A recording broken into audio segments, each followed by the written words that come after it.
What if the mightiest weapons of their time became mere shadows in the face of an unstoppable future, doomed to a final fiery stand against oblivion? History is not always written in the clean light of day. Sometimes its most definitive chapters are scrawled in darkness, in fire, and in fear. They are written in the shriek of tortured steel and the final desperate prayers of men who know they are sailing into oblivion. Tonight we journey back to such a time, to a narrow strait of water in the Philippines, under a moonless sky, cloaked in the humidity of the tropics. It is here, on the night of October 24, 1944, that an entire era of naval warfare would die a spectacular, violent death. This is the story of two aging sisters, pushed into one final suicidal charge. But who were these two warriors, and what twist of fate called them from the shadows to face their final appointment with destiny? To understand the end of their story, we must first understand the ships themselves. The Imperial Japanese battleships, Fuso and Yamashiro, were not sleek, modern weapons of war like the American Iowa class, or even their own cousin, the mighty Yamato. They were relics, ghosts from another time, laid down before the outbreak of the First World War. They were true dreadnoughts, born in an age when naval power was measured in the simple, brutal calculus of big guns and thick armor. When first launched, they were the pride of the Imperial Japanese Navy, symbols of a nation's rising industrial might. Yet their most defining feature was something that made them look almost ancient. What drove Japanese designers to create such a strange and complex silhouette? A feature that would make these ships both legendary and fatally flawed. The Fuso-class battleships, named after Fuso, an ancient name for Japan, and Yamashiro, a province, were conceived in the early 1910s as part of Japan's ambitious 8-8 fleet program, aimed at building a navy capable of rivaling Western powers. Fuso was laid down on March 11, 1912, at the Kure Naval Arsenal, and commissioned on November 8, 1915. Her sister Yamashiro followed suit, laid down on November 13, at the Yokosuka Naval Arsenal, and commissioned on March 31, 1917. These ships displaced over 30,000 tons when first built, stretching 220 meters in length, with a beam of 28.7 meters. Their armament was formidable for the era. 12 14-inch 305 millimeters guns mounted in 6 twin turrets, arranged in a unique super-firing configuration that allowed for a powerful broadside. Secondary batteries included 16 6-inch guns, and they were protected by up to 12 inches of belt armor. Powered by Brown Curtis turbines fed by 24 Miyabara boilers, they could achieve a top speed of 23 knots initially. In the West, they called them pagoda masts. They were a chaotic, almost precarious-looking stack of platforms, searchlight towers and command bridges, reaching dizzyingly high into the sky. This uniquely Japanese design was a testament to a constant, desperate need to rebuild and refit older hulls to keep pace with a rapidly changing world. These towers were piled high with observation posts and rangefinders, a physical representation of a naval doctrine that relied on the sharp eyes of sailors to find the enemy and win the day in a decisive close-range gunfight. The pagoda mast evolved from the original tripod masts during extensive modernizations in the 1930s, where layers upon layers of platforms were added to house anti-aircraft guns, searchlights and fire control directors. This gave them a towering, multi-tiered appearance reminiscent of traditional Japanese pagodas, hence the nickname. But by 1944, that doctrine was dead, rendered obsolete by an invisible force. In a new age of warfare, where the enemy could see in the dark with cold, electronic eyes, what chance did even the sharpest human vision truly have? The two sisters had undergone extensive reconstructions in the 1930s.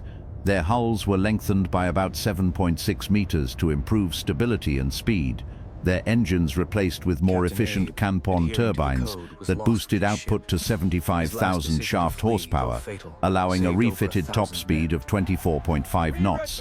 Their armor was thickened in key areas, with the main belt increased to 305 millimeters and deck armor bolstered against aerial threats.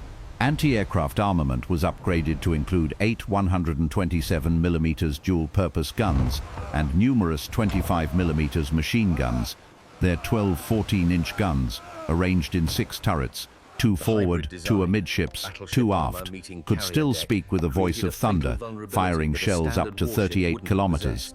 On paper, they remained formidable, but their flaws were baked into their very bones. Their armor scheme was a patchwork from a bygone era, vulnerable to plunging fire from long range and to modern torpedoes in ways a newer battleship was not. The midships turrets, placed too close to the funnels and machinery spaces, created vulnerabilities to magazine detonations.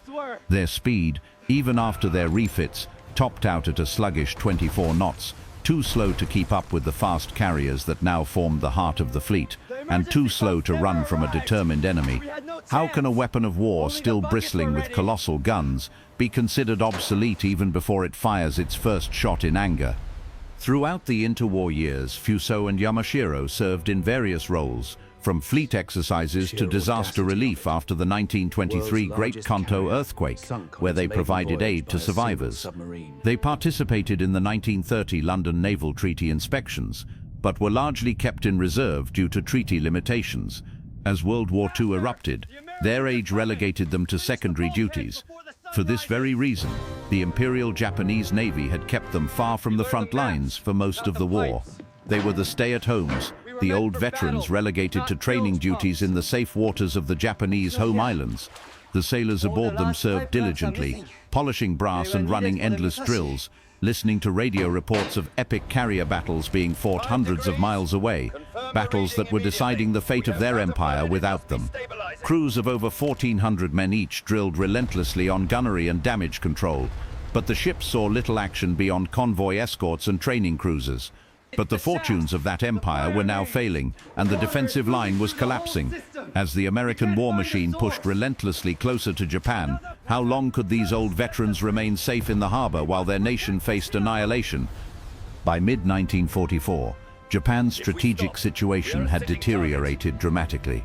Losses at Midway, Guadalcanal, and the Philippine Sea had decimated their carrier fleet.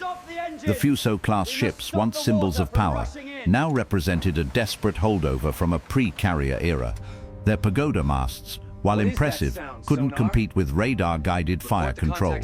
As Allied forces prepared for the invasion of the Philippines, these relics were called upon for one last mission, sealing their tragic fate in the annals of naval history.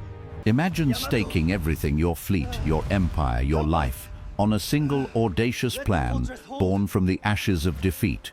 Would you roll the dice? By the autumn of 1944, the fortunes of the Japanese Empire were not just failing, they were in a state of terminal decline. The catastrophic defeat at the Battle of the Philippine Sea, remembered by American pilots as the Great Marianas Turkey Shoot, had shattered the Imperial Navy's carrier air power. Over 600 Japanese aircraft were lost in a single engagement, along with 3 carriers, leaving the fleet's air arm crippled. The loss of Saipan had put the Japanese home islands within range of American B-29 bombers, which began raining fire on cities like Tokyo. The American war machine was relentless, its industrial might producing ships, planes, and men at a rate Japan could no longer hope to match. US shipyards launched dozens of carriers while Japan struggled to replace losses, and now General Douglas MacArthur was about to fulfill his famous promise, "I shall return to the Philippines." For Japan, this was a line in the sand. To lose the Philippines would be to lose the vital oil supply lines from Southeast Asia, the very lifeblood of the war effort. It would be a fatal blow, leaving the fleet stranded in its home ports with empty fuel tanks. What kind of plan could possibly be born from such utter desperation? The answer was Shogo 1, Operation Victory 1. It was a plan of immense complexity, staggering ambition, and terrifying flaws. It was a final, all-or-nothing gamble that would commit the entire remaining strength of the Imperial Japanese Navy to one apocalyptic battle. Devised by Admiral Soemu Toyoda, the plan envisioned a giant pincer movement to annihilate the American landing fleet at Leyte Gulf. A northern force, under Vice Admiral Jisaburo Ozawa, composed of Japan's last carriers, now mostly empty of planes and pilots, would act as a decoy to lure Admiral William Halsey's powerful Third Fleet away. The Japanese knew the Americans were obsessed with carriers, and they used that doctrine against them, sacrificing their remaining flat tops to draw Halsey north. The main attack would come from the powerful center force, led by Vice Admiral Takeo Kurita, with the super battleships Yamato and Musashi, which would smash through San Bernardino Strait in the central Philippines. But for a pincer to work, you need two jaws. What would form the second, southern jaw of this colossal trap? That role fell to the Southern Force, commanded by the veteran Vice Admiral Shoji Nishimura. This force was, in many ways, a sacrificial one. Its task was to sneak through the Surigao Strait and attack the landing beaches from the south, catching the Americans in a deadly crossfire with Kurita's force. But his squadron was a motley collection. The core of his strength was the two aging sisters, Fuso and Yamashiro, supported by one heavy cruiser, the Mogami, and just 4 destroyers, Yamagumo, Michishio, Asugumo, and Shigiri. Aboard his flagship, the Yamashiro, Admiral Nishimura was a picture of grim determination. He was a seasoned, 60-year-old warrior, a product of the old school of the samurai spirit, known for his aggressive, almost reckless adherence to duty. Born on November 30, 1889, in Akita Prefecture, Nishimura graduated from the Imperial Japanese Naval Academy in 1911, ranking 21st in his class. He specialized in navigation and saw early action in World War I aboard cruisers. By the 1930s, he commanded destroyers and cruiser divisions, earning a reputation for boldness during the Second Sino-Japanese War. In the Pacific War, he led the 4th Destroyer Squadron to victory at the Battle of the Java Sea in 1942, sinking Allied ships with aggressive tactics. Promoted to Vice Admiral in November 1943, he was given this command despite its suicidal nature. He knew the odds were overwhelmingly against him, but his orders were simple and absolute: advance and attack. There was no plan for retreat. How does a commander prepare his men and himself for a mission from which there is almost no expectation of return? Nishimura's force departed Brunei Bay on October 23, 1944, steaming through the Sulu Sea towards Surigao Strait. Fuel was rationed. The ships burned a mix of heavy oil and crude due to shortages. Crews were briefed on the plan's importance, emphasizing Bushido, the warrior code, to steel their resolve. Nishimura, a devout adherent to naval tradition, likely reflected on his career's highs, from Java Sea triumphs to this final gambit. As the sun set on October 24th, the 7 ships of the Southern Force entered the Surigao Strait. The night was dark, the air thick and heavy. The sea was calm, like black glass. On the bridges, lookouts strained their eyes, peering into a darkness that felt alive, malevolent. The men below decks went about their duties with a quiet, tense efficiency, checking ammunition hoists and testing gunnery equipment, perhaps wondering if the rice and fish they ate for their evening meal would be their last. Some wrote letters home, others prayed at small Shinto shrines aboard. Nishimura had ordered strict radio silence, but it was a pointless gesture. American submarines, like USS Data and Dace, had been shadowing him for hours, reporting positions to the 7th Fleet. His course was no secret. He knew the enemy was waiting for him somewhere in the darkness ahead. But could he, or any of his men, possibly have imagined the methodical, technological nightmare that had been so perfectly prepared for them?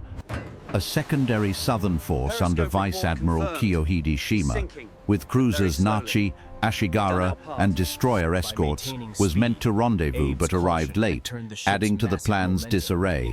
Shogo 1's flaws, poor coordination, fuel shortages, and underestimation of US radar doomed it from the start, turning desperation into tragedy. What happens when one side wields the power of foresight, turning a chaotic battlefield into a calculated slaughterhouse where every move is anticipated? While Admiral Nishimura steamed into the darkness, driven by duty and a sliver of hope, his opponent was waiting, driven by cold, methodical certainty. Waiting at the northern exit of the strait was the American 7th Fleet Support Force, commanded by Rear Admiral Jesse Oldendorf. Oldendorf was the polar opposite of Nishimura. He was not a gambler, he was a tactician. He was not relying on fighting spirit. He was relying on overwhelming firepower and a revolutionary technology that had already changed the face of naval warfare. Born on February 16, 1887 in Riverside, California, Oldendorf graduated from the US Naval Academy in 1909. He served on battleships during World War I and rose through the ranks, commanding cruiser divisions in the Pacific. By 1944, as commander of Task Group 77.2, he was known for his calm demeanor and strategic acumen. He had read the intelligence reports from submarines and aircraft. He knew Nishimura was coming. He knew what ships he had, and he knew their approximate speed. And with this knowledge, he laid the most perfectly prepared naval trap in history. How do you counter a warrior's spirit? You counter it with mathematics. Oldendorf had an armada at his disposal. He commanded 6 old battleships, and in a twist of historical irony that must have felt like destiny, 5 of them were survivors of the attack on Pearl Harbor, salvaged from the mud and refitted for revenge. The USS California, Tennessee, Maryland, West Virginia, and Pennsylvania were all there, their veteran crews hungry for payback. The 6th was USS Mississippi. Alongside them were 4 heavy cruisers, Louisville, Oldendorf's flagship, Portland, Minneapolis, Denver, 4 light cruisers, Columbia, Boise, Phoenix, HMAS Shropshire, and an astonishing 28 destroyers, organized into squadrons. But Oldendorf's greatest weapon wasn't a ship or a gun. It was the electronic pulse of radar. While Nishimura's lookouts strained their eyes against the black of night, Oldendorf's radar operators sat in darkened rooms, calmly watching the Japanese force appear as glowing green blips on their screens. SG surface search radars could detect ships up to 20 miles away, and fire control radars like the Mark 8 ensured accurate gunnery in total darkness. They could plot Nishimura's course and speed with pinpoint accuracy. The Japanese, relying on eyesight alone, were effectively blind. What does a battle look like when one side can see everything and the other can see nothing at all? With this godlike advantage, Oldendorf arranged his fleet with lethal precision. He created a layered defense, a gauntlet of steel and fire that Nishimura would have to run. First, deep in the strait, he positioned squadrons of small, fast PT boats, 39 in total, divided into sections along the southern entrance. Their job wasn't to sink battleships, but to harass, disrupt, and most importantly, confirm the enemy's exact location and heading. These plywood torpedo boats, armed with 21-inch torpedoes and .50 caliber machine guns, were nimble but fragile. Further up the strait, hiding in the dark coves and islands along both coasts, he stationed his destroyer squadrons, Desron 54, eastern flank, and Desron 24 and 56 western. They would be the hammer, launching wave after wave of torpedoes from both flanks into the Japanese column. Commanders like Captain Jesse Coward of Desron 54 were eager, having requested permission to attack aggressively. And at the very top of the strait, Oldendorf placed his heavy ships, his battleships and cruisers. He drew them up in a single immense battle line, sealing the exit. This was the anvil. Nishimura's column would be hammered by torpedoes from the sides, and if any ships survived that, they would be smashed against the anvil of Oldendorf's battle line. It was a strategy of total annihilation. Was there any flaw in this seemingly perfect plan? The only potential flaw was coordination with a secondary Japanese force under Shima, but intelligence suggested they were separate. Oldendorf's plan drew from classic tactics like crossing the T, adapted to modern tech. The trap was set, the bait was taken, the jaws were about to close. On the bridge of his flagship, the cruiser USS Louisville, Oldendorf watched the radar plots become clearer, the reports from the PT boats confirming what the screens already told him. The Japanese column was steaming steadily forward, unwavering, right into the designated kill zone. There was no deviation, no sign they understood the fate that awaited them. The American sailors stood at their battle stations, the tension in the air thick enough to taste. They had waited for this. For some, they had waited nearly 3 years for this very moment, since Pearl Harbor's smoke-filled skies. In the silent radar-lit command centers of the American fleet, was there any room for sympathy? Or was there only the cold, grim satisfaction of a trap about to be sprung? This setup exemplified the shift in naval warfare, where intelligence and technology trumped sheer bravery, setting the stage for the last battleship versus battleship engagement. In the pitch-black abyss of night, how do you fight an invisible enemy that strikes from the shadows, turning calm waters into an inferno of explosions and screams? The first sign of trouble came just after 10:30 p.m. Aboard the Japanese destroyers at the head of the column, lookouts screamed warnings. Small, fast-moving shapes were zipping across the water. PT boats, the American Mosquito fleet. Their engines buzzed like angry insects as they launched torpedoes and strafed the ships with machine gun fire. Sections like PT-130, PT-131 and PT-152 closed in, firing 37 torpedoes in the initial skirmish, though most missed due to range and evasion. The Japanese secondary batteries opened up, lashing out with bright tracers that momentarily illuminated the chaotic scene. But the PT boats were too small, too fast. Their torpedoes, fired from extreme range, all missed their marks. Nishimura, ever focused on his objective, dismissed them as a nuisance. He ordered his force to increase speed to 20 knots, to push through the harassment and maintain his rigid schedule, but he had made a critical miscalculation. What was the true purpose of this initial, seemingly ineffective attack? The PT boats had performed their primary mission perfectly. They had forced the Japanese to reveal their hand, confirming their exact position, speed, and heading for every American ship waiting up the line. Reports radioed back. Enemy force, 2 battleships, 1 cruiser, 4 destroyers, course 020, speed 18 knots. The trap was now calibrated with lethal precision. The next hour and a half passed in tense, deceptive silence. The Japanese column steamed deeper into the strait, the darkness and the quiet lulling them into a false sense of security.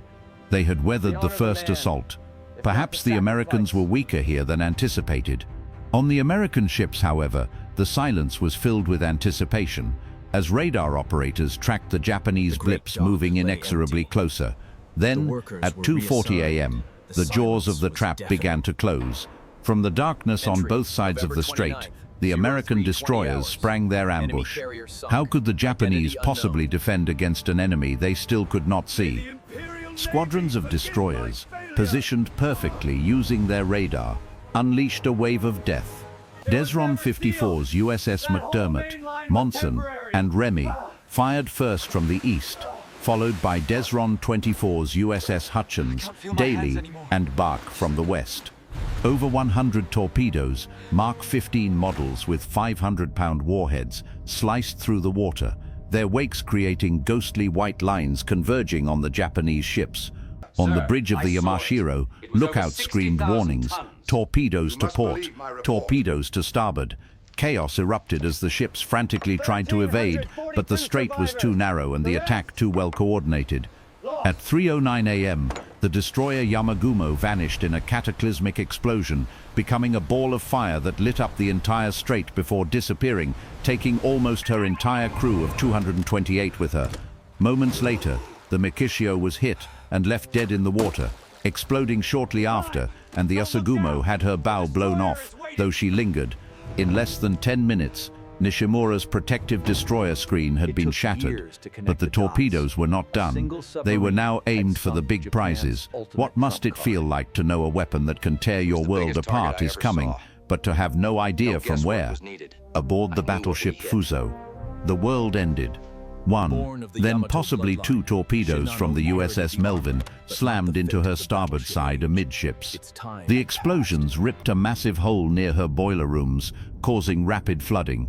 Seawater rushed in, fires broke out, and the ship lost power, listing heavily to starboard and falling out of the battle line.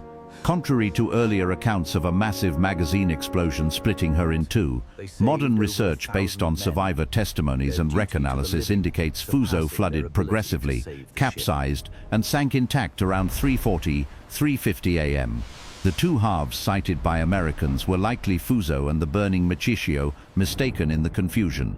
Only about 10 survivors from her 1,600-man crew were rescued later by Shigeri, or US forces. Nishimura, on the Yamashiro, saw the glow of the fires behind him, but could not know the extent of the damage. Duty compelled him forward. He pressed on with his flagship, the heavy cruiser Mogami, hit by torpedoes but still afloat. and his one remaining destroyer, Shigeri. But the fate of the Fuso was far more horrific than a simple sinking. Internal fires and flooding created a hellish scene, with men abandoning ship into oil-slicked waters, many drowning or burning. Why did no one, not even the Americans watching from miles away, understand the true scale of what had just happened to the Fuso? The controversy persisted for decades, with initial US reports claiming a spectacular breakup, but Japanese survivors and 2001 wreck dives confirmed she lies in one piece on the seabed. As the gauntlet continued, Yamashiro took a torpedo hit but pressed on, her crew battling damage control amid the inferno. When the horizon erupts in a wall of fire, and your fate is sealed by an ancient tactic executed with modern precision, is there glory in defiance or only tragedy? Admiral Nishimura was now utterly alone. His force was decimated. His sister ship, the mighty Fuso, was a sinking wreck somewhere in the darkness behind him. Logic, reason, and the instinct for self-preservation all dictated a retreat. But the samurai code, the very essence of his being, did not allow for it. He sent a final defiant message to the overall commander of the Japanese fleet. We are proceeding to the target point. All ships continuing to charge, with his flagship Yamashiro, the battered cruiser Mogami, and the lone destroyer Shigeri. He steamed forward at 20 knots. He was charging towards the last line of the American trap. He was charging towards the guns of 6 American battleships. He was charging towards his own annihilation. What thoughts must have gone through his mind, knowing he was leading his remaining men into a battle that could not be won? On the bridge of the USS Louisville, Admiral Oldendorf watched the radar plot. The small cluster of blips that was Nishimura's remnant force continued its steady advance. He had waited for this moment. His ships, veterans of Pearl Harbor, had waited 3 long years for this moment of retribution. At 3:51 a.m., Oldendorf gave the order that would make history. He had perfectly executed the classic naval maneuver known as crossing the T. Imagine the letter T. Nishimura's ships formed the short vertical line, able to fire only their forward guns 14-inch on Yamashiro. Oldendorf's fleet formed the long horizontal line, allowing every single battleship and cruiser to bring their full broadside to bear, over 300 heavy guns in total. It was the dream of every naval commander for centuries, from Trafalgar to Jutland, and it would be the last time in history it was ever achieved by battleships. Was this the ultimate expression of naval tactics, or the final brutal gasp of a dying age? The entire horizon lit up as the American battle line erupted in a single coordinated flash of orange flame. For the men on the Yamashiro, it must have looked like the sun rising in the middle of the night. Dozens of armor-piercing shells, each weighing as much as a small car, up to 2,700 pounds for 16-inch, screamed through the darkness at over 2,500 feet per second. Radar-directed fire control meant the Americans didn't need to see their target. Their computers had already calculated the solution with chilling accuracy. The first salvo was perfectly on target, with West Virginia scoring 9 hits alone. The Yamashiro was engulfed by a storm of steel. Shells smashed into her iconic pagoda mast, turning the command center into a slaughterhouse and likely killing Nishimura instantly. They punched through her deck armor, exploding deep within the ship, detonating ammunition and fuel. Fires erupted everywhere, and the American cruisers joined in, hosing the superstructure with thousands of high-explosive shells from 8-inch and 6-inch guns, peeling away her steel plating as if it were tinfoil. How can a ship, a crew, endure such a one-sided, overwhelming onslaught? Yet incredibly, she fought back. Through the fire and the mangled steel, the Yamashiro's remaining guns fired defiantly into the night, blind shots of rage against an enemy she could not see. Her forward turrets managed about 10 salvos, but none hit US battleships. A few shells straddled cruisers, causing minor damage. Mogami, crippled but firing, collided with Shima's arriving Nachi in the confusion. She was dying, but she was dying like a warrior. For 20 agonizing minutes, the punishment continued unabated. The Yamashiro was transformed from a proud warship into a floating wreck, a blazing, twisted hulk of metal. Then at 4:11 a.m., American destroyers closed in for the kill. A final torpedo from USS Claxton, or Benyon, struck the crippled battleship, the final blow the old warrior could take. She began to list heavily to port, then rolled over completely. At 4:19 a.m., with her propellers still turning uselessly in the air, the battleship Yamashiro slid beneath the waves, taking Admiral Nishimura and all but a handful of her 1,636-man crew with her to the bottom of the strait. Only about 10 survivors were picked up. The battle was over. The trap had been sprung. The Southern force had been annihilated. But in the silence that followed the thunder of the guns, what was the true meaning of such a victory? Surigao Strait marked the end of the battleship era, with US losses minimal. 1 PT boat sunk, a few damaged. It avenged Pearl Harbor symbolically, but the larger Leyte Gulf saw Japan lose 4 carriers and 3 battleships total, hastening the war's end. Nishimura's charge, though futile, embodied the tragic valor of a fading empire.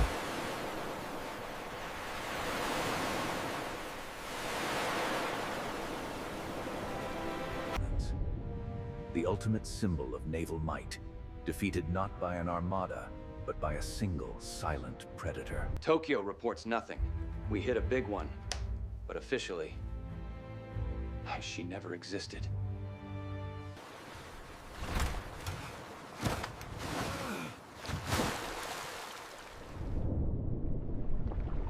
No one speaks. The existence of this ship is forgotten. You are quarantined. Thank you. It was a team effort. A very large target was destroyed.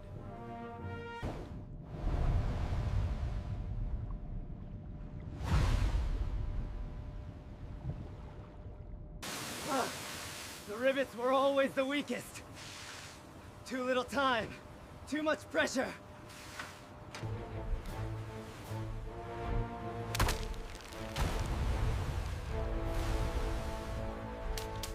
The cold Pacific waters claimed as many lives as the torpedoes. A quick death or a slow one.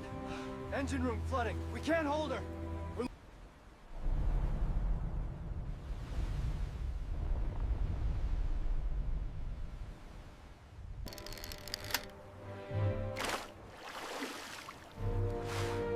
Banzai Tatara.